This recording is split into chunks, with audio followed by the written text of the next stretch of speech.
elaborate system we have. Anyways, for this morning, this is a message that I want you guys to remember that every part of the Bible is applicable to everybody. And it's interesting that we had this conversation earlier because we all get to certain points where, well, this doesn't really apply to me, and then actually we see when by the time it's all said and done that it really does. Excuse me. And I will say today that this message is, as all of them are, meant for the little ones also. Not just for the little ones to be taught by their parents, which is one thing, but also to be able to be heard. And we know for a fact that these little ones are exposed to all kinds of stuff.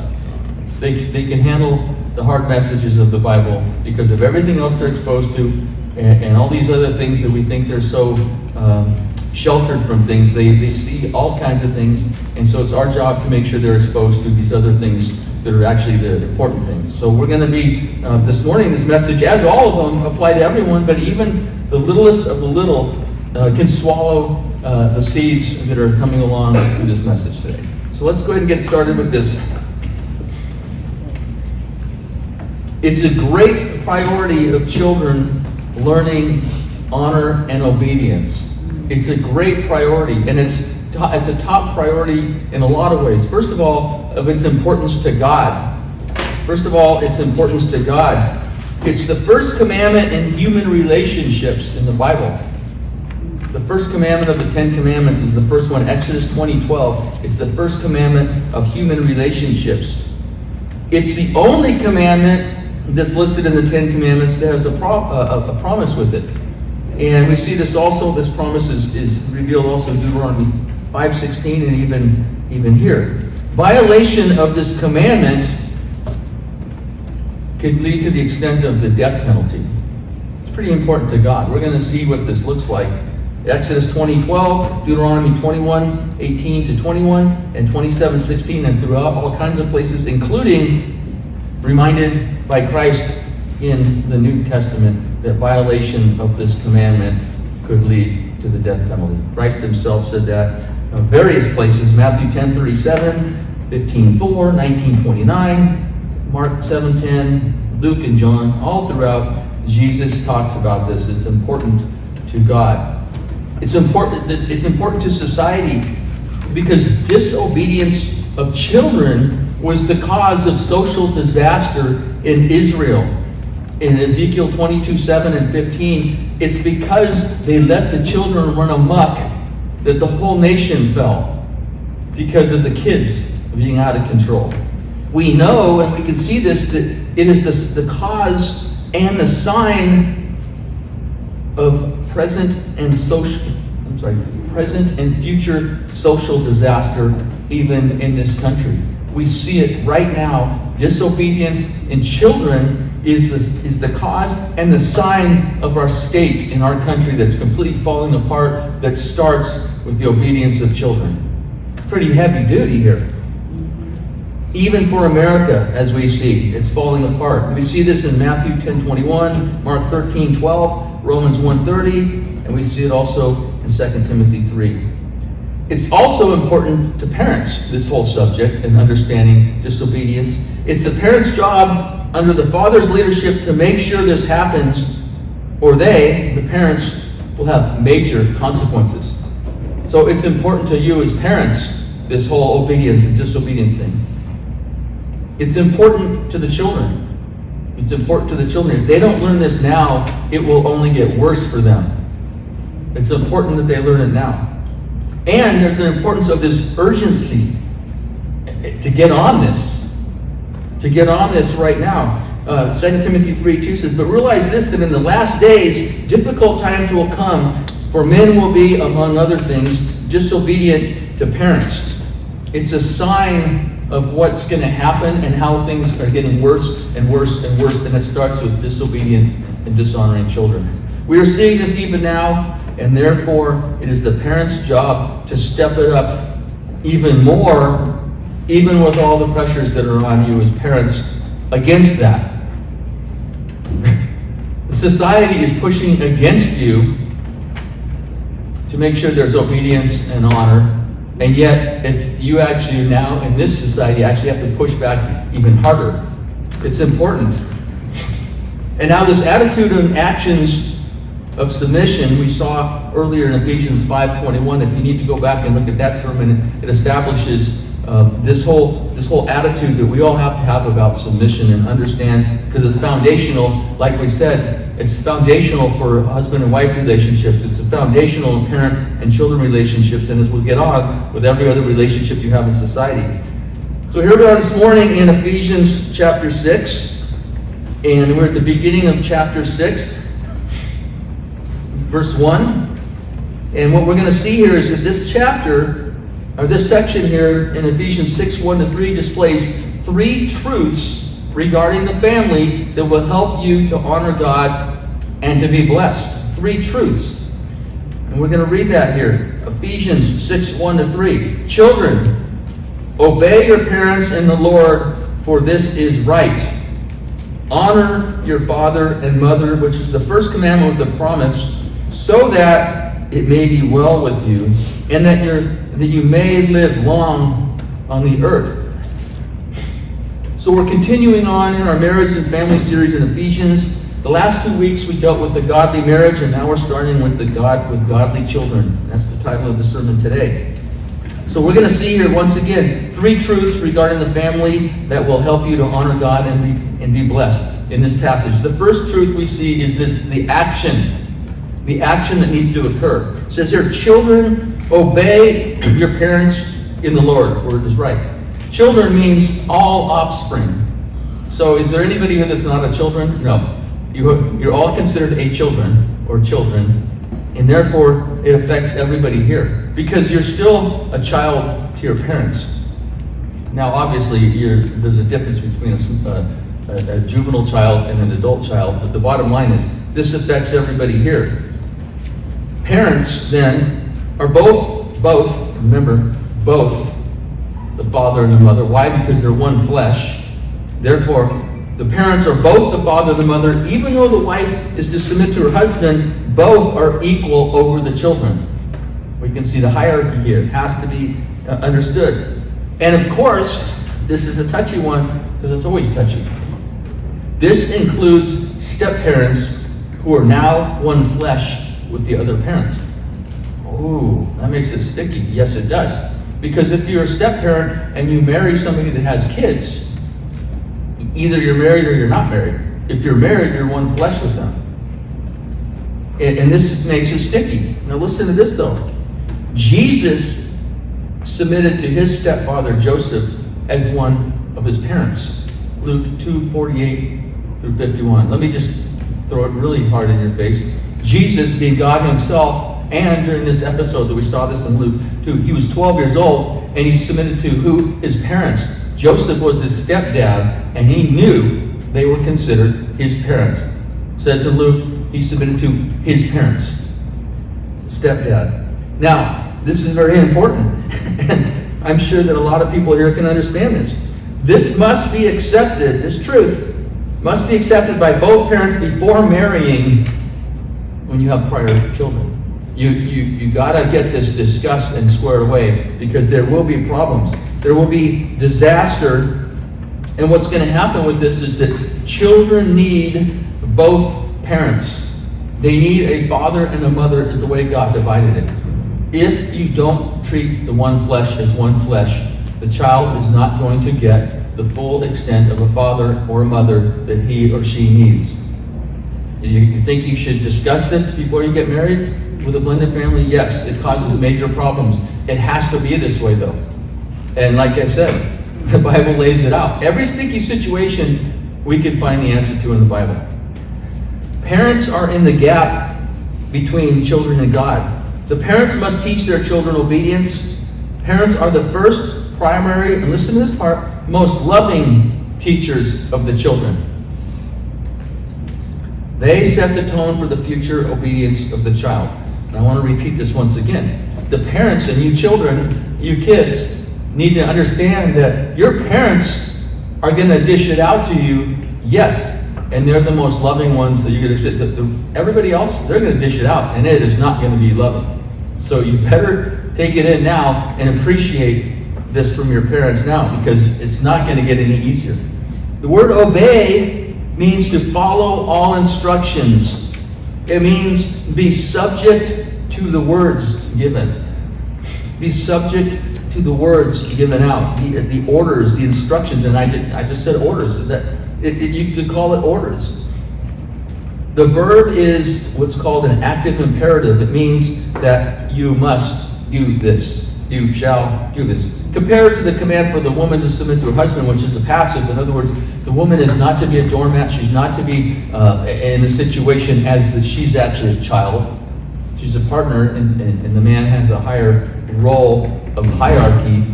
But the children have to listen to both parents with a yes sir and a yes ma'am attitude. That's how it has to work. With this, the command for children to obey is an active command. It means to do what they say. An active command means to do what they say. And this obedience teaches them to submit in all areas of life. They got to get it now. They have to get it now. And it says here also in this passage is that this commandment then is obey your parents in the Lord. It's because if you're in the Lord as a Christian, that's just what you do. So don't go and telling everybody that you're a Christian and then don't obey your parents. Then you're lying. So this is what Christians do, is Christians obey their parents. Therefore, if you claim to be a Christian, you will obey your parents in all things that honor God. Everything that your parent wants you to do that honors God, you have to do. You shall do, you must do. And if children don't grasp this in the safe and loving environment of the family unit, the consequences will be much harsher from the other sources that don't love them. And I'll just say this, a friend of mine was a big scary guy, and when guys would knock on the door and say, I'm here to pick up your daughter to take her out to dinner, and he would say to them, just two things I want you to remember is I want you to remember two things. I want you to remember, first of all, I want you to think about the worst whooping your father ever gave you. And number two is I want you to remember that he loved you. And that's what the message was. In other words, getting discipline from your family, even though you think that hurts, you better say, oh, the second helping here in the family and from my loving parents, because when you get out there, I'm telling you, it's going to hurt really bad. This is the option that you have. Obeying then is the action. Now we see the attitude in verse 2. Honor your father and mother. You notice it's father and mother because they're a team and that they're both even as far as you're concerned as children. Honor means to show high regard for and revere. And so we see that this commandment was first seen in the Ten Commandments in Exodus, and we see that Jesus restated this throughout those passages that I mentioned. And listen to this part. Oh, now it's all the rest of us. This is to extend to the children even when they become adults. Oh, okay. And let's just talk about hypocrisy for a minute. Your kids are watching you and how you honor your parents. Whoa. Okay, that's the reality. So if you think you're having struggles at home with your kids, check yourself real quick to see what they see you and how they see you treat your own parents. Something to think about. Listen to this. Jesus says that this extends to them as adults. Jesus accused the religious leaders of this. They were, the Pharisees, were withholding help to their elderly parents in the name of supposedly giving. They're saying, oh, we can't help our parents because we're giving this money to the Lord. And this was in Matthew 15:6, and Jesus says, no, you have now violated the commandment of honoring your parents in the sake of supposedly giving to the Lord. Your hypocrisy, you're liars. So it extends to all of us. There's no one in this room that can get out of this situation. Jesus makes it clear that even as adults, they were breaking the command to honor their parents.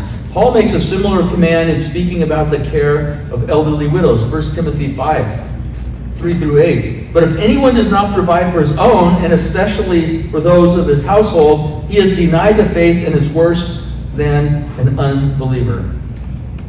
And we have an example of that even this morning of the woman who moved closer to her parents in a time of distress, recognizing her role in honoring her parents. And that's the model that we have right here, coincidentally, if there was such a thing, in this very Sunday morning.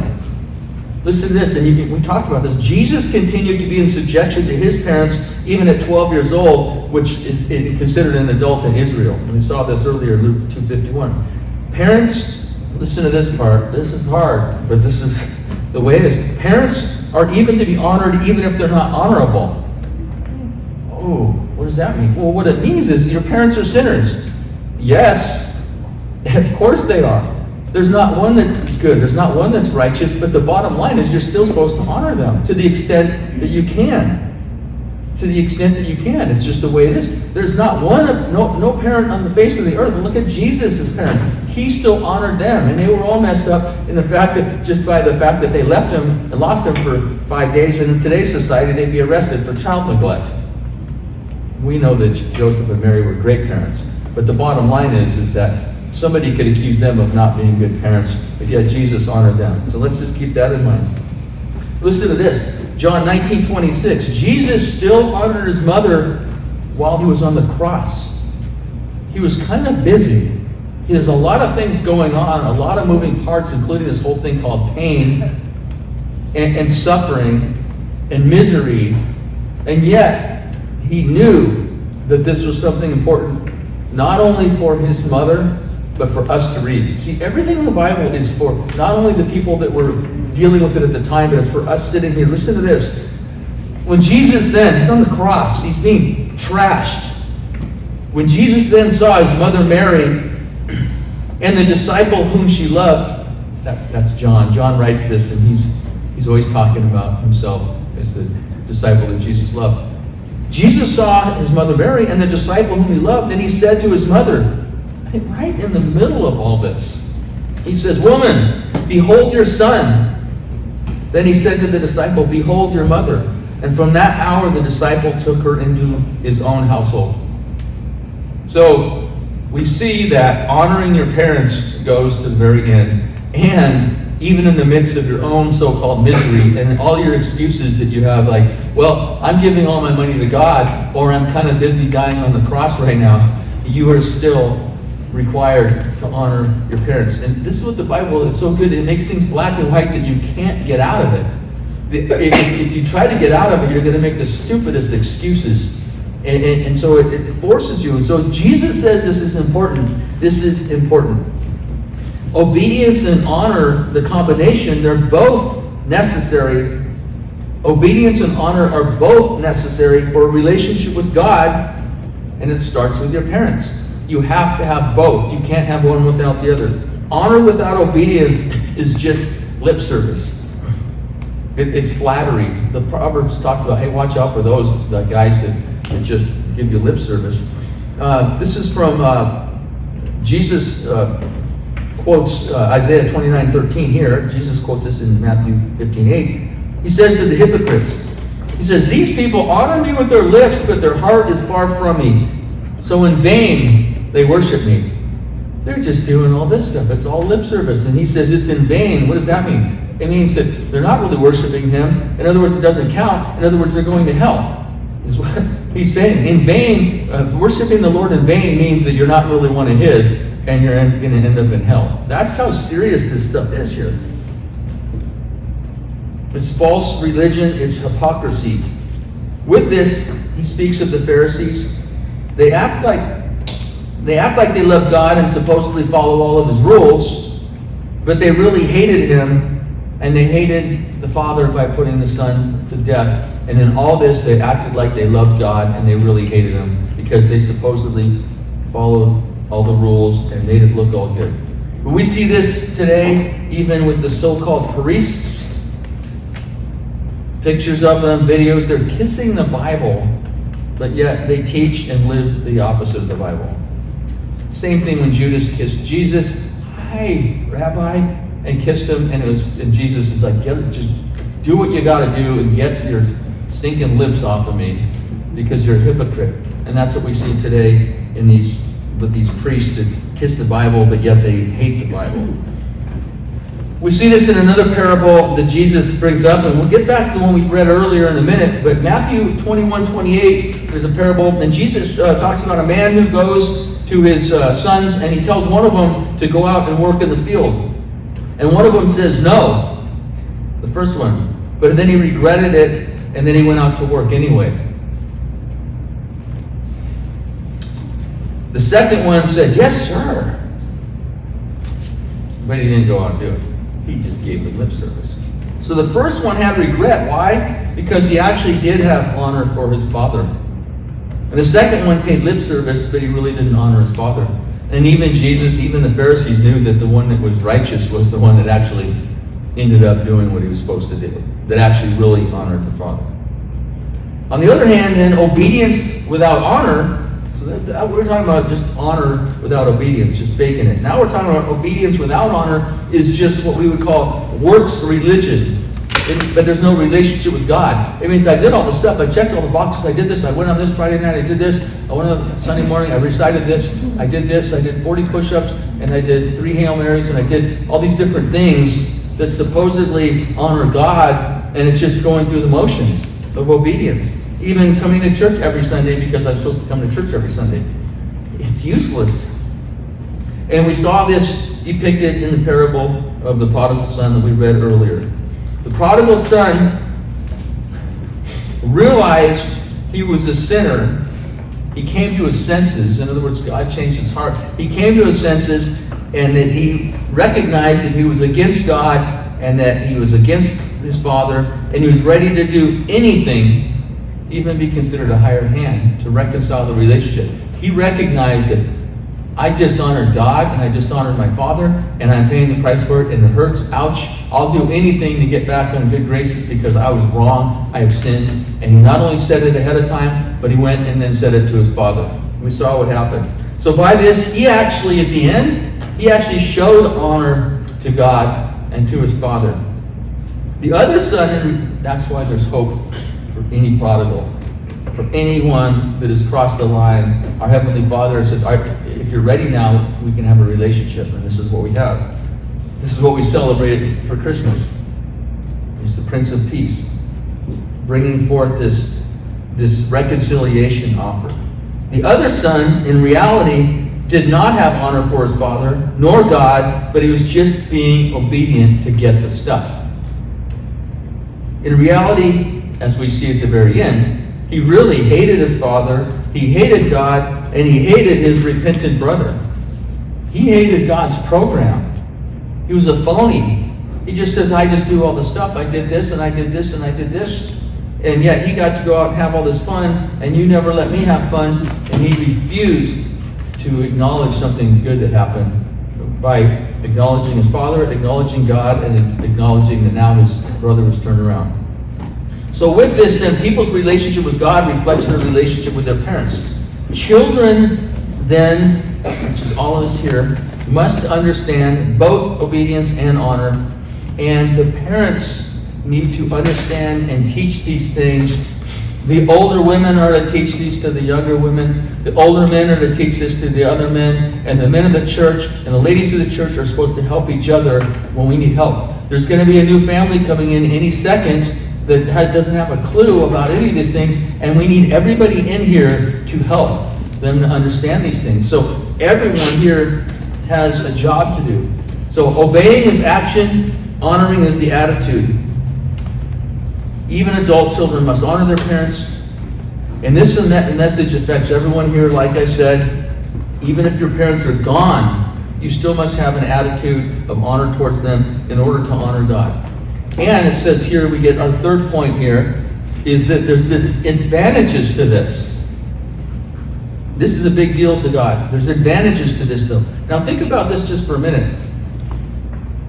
Advantages to this. See, God can go through all of his commands, and he can just say, hey, this is just what you got to do. But he actually gives advantages. He doesn't have to give advantages. All he has to say is, you just got to do what I say, and that's just it. Sit down and shut up and do it. But he actually gives us advantages to this. And there's disadvantages if you don't. But let's talk about the advantages. First of all, children, obey your parents in the Lord, for it is right. Right means righteous, it means just, it means upright. And what it means here is because everybody knows what's right and wrong. It's on their conscience. God put it on their conscience. Romans 2:14 tells us that even the Gentiles know what's right and wrong.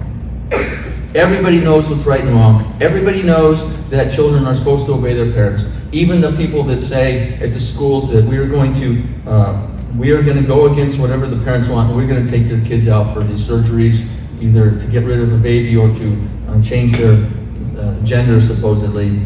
And so everybody knows that that's wrong, and everybody knows what's right. And so the bottom line is the first advantage of children obeying and honoring their parents is the fact it's the right thing to do. They're doing what's right. If you're doing what's right, you're already ahead of the game. That's an advantage. It's like, hey, I'm just doing what's right. Yeah, but it hurts. Yeah, but you're doing what's right. And everybody knows that they're consoled by somebody saying, you did the right thing. I mean, it doesn't even have to be in the church. Everybody knows that. If you do the right thing, you know that it's an advantage. It's advantageous to do what is right. And there's two other advantages here. The second one here is so that it may be well with you.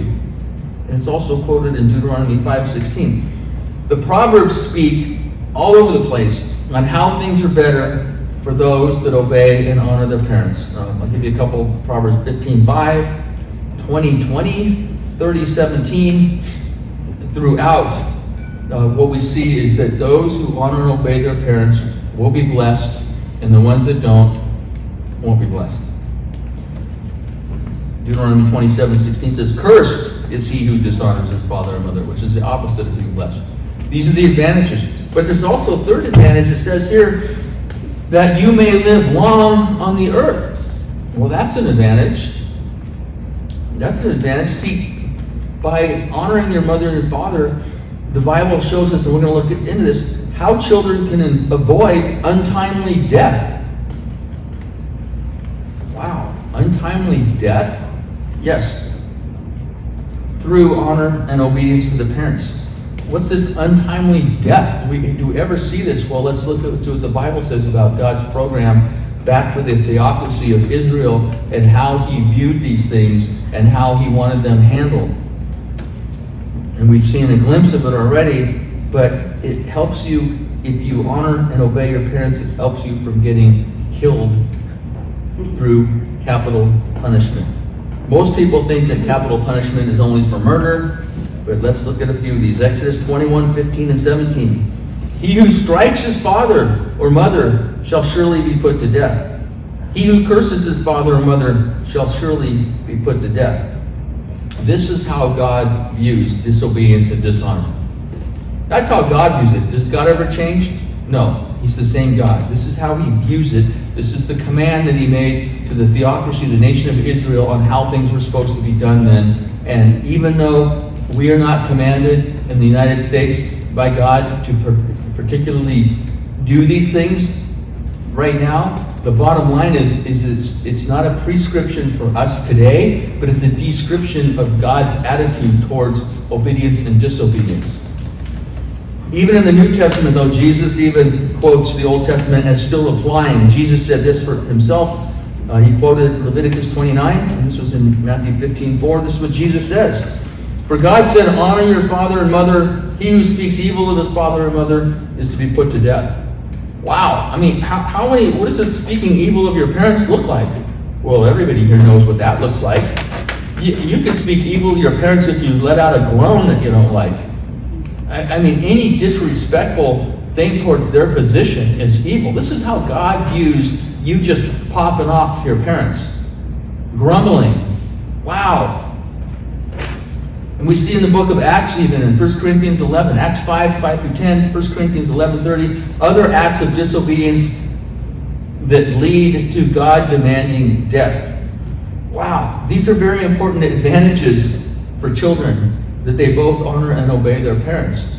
This is the whole point of this is for you to walk out of here and saying, okay, I get the message. I'm pretty sure God's serious about this. But let's get some illustrations here. So let's just review quickly, and then we'll go through illustrations. First of all, the action here is obedience to what your parents say to do or tell you not to do. The attitude then is honoring your parents for as long as you live, you are to honor your parents. The advantages is life going well and avoiding curses and even an untimely death. I want you guys to turn to Deuteronomy 31. And like I said, we know that this God is unchanging, and this is the way he viewed things back then, and this is the way he views it now. Even though it was prescriptive back then to the nation of Israel, this is how God views these things. Deuteronomy 31. This is how God views these things. Deuteronomy 31, 12 and 13. This is after Moses wrote the first 5 books of the Bible. It's called the Law of the Torah, and it was to be read. This is what the command is. So God says, assemble the people, the men and the women and the children and the alien. You mean the men, just for the men to kind of hear the message and go home and candy coat it to their wives and kids? No, it says, and the men and the women and the children and the alien who is in your town, so that, listen, so they, who's they? The men, women, and children, alien, meaning everybody, so that they may hear and learn and fear the Lord your God and be careful to observe all the words of his law. Their children who have not known will hear and learn to fear the Lord your God as long as you live on the land which you are about to cross the Jordan to possess. God intends for children to hear these things so that they will be scared, and for us adults to recognize the gravity of this. So with that then, we're going to hear what he says. God intends, and we're going to be then switching over to Deuteronomy 21, a few pages back. This is part of what was supposed to be heard by the families. And we'll see that God intends all people, even children, to see his sobering seriousness in this matter. 21:18.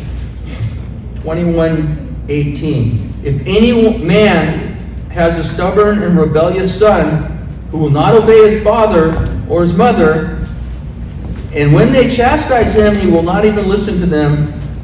Listen to this. Then his father and mother shall seize him and bring him out to the elders of the city in the gateway of his hometown. They shall say then to the elders of this city, this son of ours is stubborn and rebellious. He will not obey us. He's a glutton and a drunkard. Then all of the men shall stone him to death. That means holding him down and taking rocks and pummeling him to death. So that, there's a reason that God says this, so that you shall remove the evil from your midst, and all Israel will hear of it and fear. Verse 22.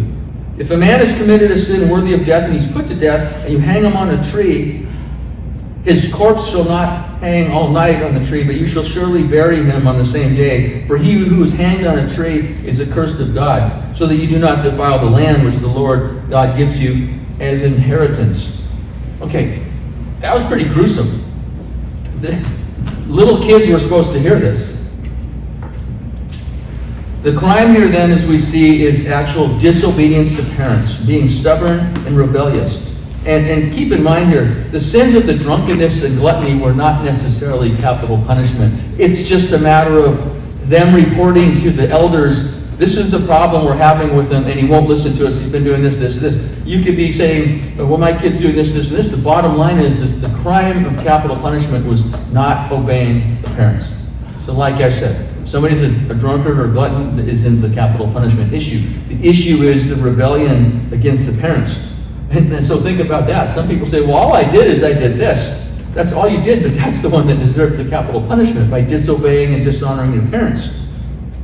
The crime is then being stubborn and rebellious. The parents then are to take him to the government officials and testify to them of the crime. The men of the city are commanded to stone him to death. And this is for 2 purposes we see here in the passage. One is to remove evil from the assembly. It's like, this guy wants to be evil? You guys know what it is. You know what happens in your family. We even use it as the term cancer, or in an organization. It's like you got to cut the cancer out. Also, number 2, and you guys saw this here, and hopefully this is what's happening today, to warn others against rebelling against their parents. And then, hence then, with this, hanging the body on the tree was for those that didn't witness the stoning that got there late. Ouch. What happened to that guy? Well, I'll tell you what happened to him. This is seen in the parable, in the proverb, which if you look at this proverb by itself, it's kind of, it's hard to understand and gross. Proverbs 30:17 says, "The eye that mocks a father and scorns a mother, the ravens of the valley will pluck it out, and the young eagles will eat it." Because when someone was left on a tree hanging there, the birds would come around. And is this too gross for the kids? This is supposed to be read to the kids. This is what God, how God views disobedience and rebellion. And at the end of the Great Tribulation period, it says in Revelation 19:17-21, God will summon the birds for the same reason when Christ returns and slaughters the evil ones. He will say, "Hey, all you birds, come up, show up over here because you're going to have a great feast." This is disgusting. But this is how God views disobedience and dishonor to parents, because you're showing disobedience and dishonor to Him. God is serious about this, and it starts in the home. Disobedience and dishonor is against what He has ordained, therefore it's against Him personally. And Galatians 6:7 says, "Do not be deceived, God is not mocked. For whatever a man sows, he will also reap." This is a message then for all people, because everyone is someone's child. And it's harsh, but it has to be presented the truth, because our whole country is messed up because people will not swallow this truth. And so it is for the children to hear, it's for the adult children to hear, it's for all of us to hear. And how does this happen? Next week we're going to look at what the parents are supposed to be doing. Ooh, that's going to be sticky too. Now, like I said, this is descriptive of how God views this. This is descriptive of how God then will say to any of us here, well, since your kid is out of control and now the police have to come, you just got to go along with the program, because God has now escalated this. Since you are not able to handle them anymore, it's gone to the next level. And this is what we see already. This is what we deal with society. It's the problem we have in our country today. We know that this is the stem of it, and here it is, and we as Christians need to understand this. Putting it in practice, we're going to talk about next week, is really hard. Because the whole world hates this message. And this whole world will threaten to put you in jail for even reading this message, really. So you got to swallow this for next week. Because this is the bottom line, is if God views this about the potential of what could happen to your children, if you really love your kids, and you wow, this is how God views my kids when they're acting this way, it should hopefully really hit you hard. And so next week we're going to talk about how this works.